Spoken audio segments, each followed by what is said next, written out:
Okay, here we go, Okay, okay, okay. No worries. I'm gonna clear the building. I'm gonna clear the building for you. Here we go.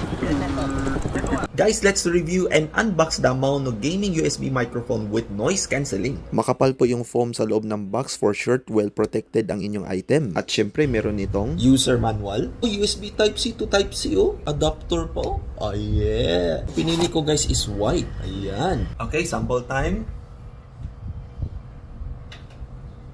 A few moments later. So naka-set up na, naka-connect na ito siya ngayon sa PC. So i-try natin sa paglaro ng game. For sure, maganda siya guys para sa mga gamers na mga vloggers. So sa makita nyo guys, so medyo malayo in siya dito sa aking bunganga. Hello guys, this is PewDiePie!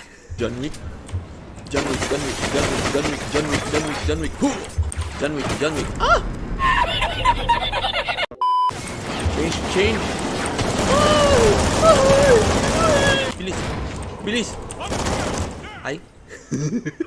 So hanggang ganito lang yung kanyang height guys, wala yun siyang extension pero pwede nyo siyang maikot from here to there at saka at the same time meron nyo siyang gain mic, ayan, and meron din siyang headphone jack. So kayo na guys, bahala mag-set up ng settings ng mic and don't you worry dahil kahit 2 feet away kayo from the microphone, maririnig pa rin kayo nito. So I would just like to say thank you to So pwede nyo po i-post yung video dahil dun po galing itong Mauno gaming USB microphone with noise cancelling. So yun ang aking video for today guys. So thank you for watching.